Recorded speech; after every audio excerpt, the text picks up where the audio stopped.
Hello everyone, I'm meteorologist Charlie Ironmonger. Thank you so much for joining me today for your 4 p.m. news and weather update from the First Alert Desk. Now we've got news that beef prices are rising at record rates. Some ground beef prices have gone up about 12%, reaching record level highs. Now WSLS reporter Jack Doherty has more on the rising prices of beef and what may cause it to plateau or continue to rise. We are in the middle of a classic cattle cycle in the United States, which happens every so often. We are at the lowest cattle inventory in the country by some metrics, the lowest since 1950.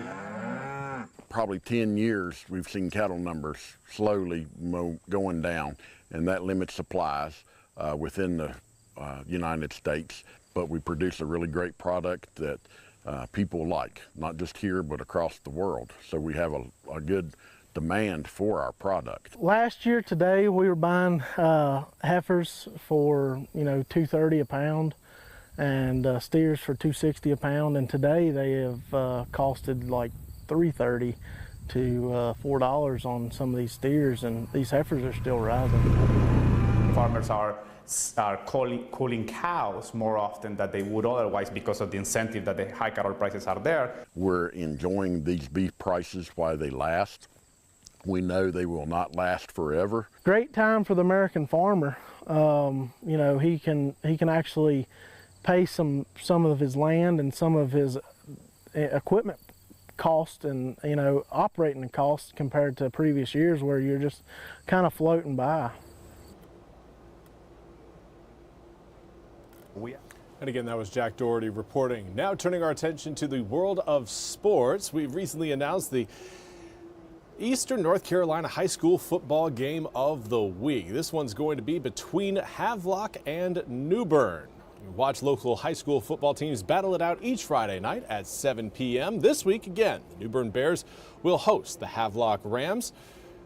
Now, WITN streaming platforms, including WITN.com, the WITN News smartphone apps, and the WITN Smart TV app on Roku, Apple TV, Fire TV, and Google will all carry the game. Now, the ENC High School Football Game of the Week is sponsored by Kellum Law Firm, 264 Shoes and Apparel, Superior Metal Structures, and Concrete LLC.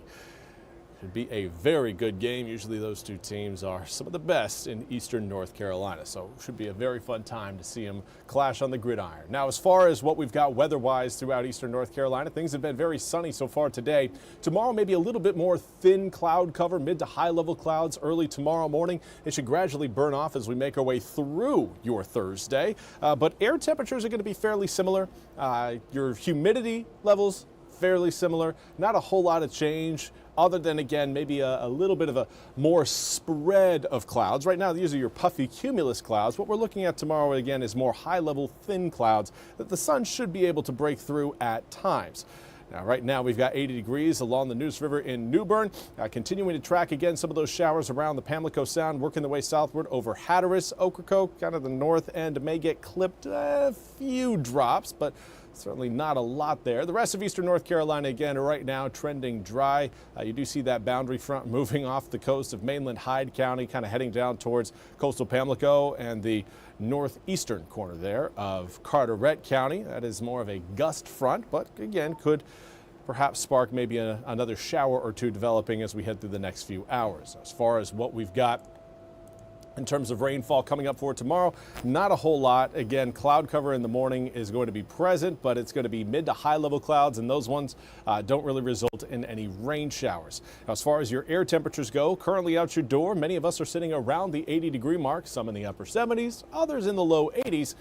But moving forward into tomorrow, we're essentially going to maintain not only that same air temperature profile, but also your humidity levels are going to remain largely unchanged. Right now, we're seeing dew points that reflect an air mass that would be more appropriately kind of set over Eastern North Carolina by the time we get to October and November. But here we are at the end of August, enjoying dew points in the 40s and the 50s. Now, there are still, again, some dew points in the 60s. Not to worry, we'll see those come down as well tonight because Overnight lows going to drop down into the mid to upper 50s thanks to the northerly wind flow that is currently present throughout most of eastern North Carolina. Again, around Cape Hatteras, we are seeing a little bit more of a variable breeze, mostly due to those rain showers that are coming down. But as we make our way towards the upcoming weekend and really through the upcoming holiday weekend, there will be a little bit more humidity try to make its way back into the east.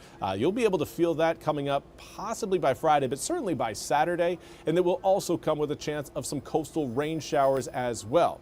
An area of low pressure is essentially going to work its way from the Gulf Coast over northern Florida, and then it's going to cruise up the Carolina coastline through your Saturday and then into Sunday. We may actually end up with some lingering light drops coming in on Monday, but for the most part, again, it is looking like fairly light showers unless you are watching from the immediate coast, and that's where things may get a little bit heavier. But what I really just want to let everybody know is that beach conditions, again, going to be a little bit cloudy and damp for your Labor Day weekend at times. It's not going to be a complete washout, but just want to throw that out there for those of you who may be heading to the coast or who maybe already be there right now and just hoping for some good weather. Coming up this evening, skies again remain clear until we get past midnight. 79 degrees by 6, turns to 71 by 8, and then we're in the mid-60s by the time we reach 10 to 11 p.m. But again, it's the upper 50s to mid-50s that will have that humidity even lower tomorrow than what we've experienced so far today. Zooming the picture out a little bit further, we've got that area of high pressure up to our northwest that's going to continue to kind of scoot its way off the coast. That is going to be replaced by some cloud cover and an area of low pressure off of our coast. But it's the area of low pressure you're seeing there over Oklahoma, moving into Arkansas, and then down towards Mississippi. That's going to be the system that will give us a better opportunity for some rain showers coming up Saturday, Sunday, and Monday. Now, Friday, we could certainly see maybe a few drops out there. Here's a look at your full 8-day forecast.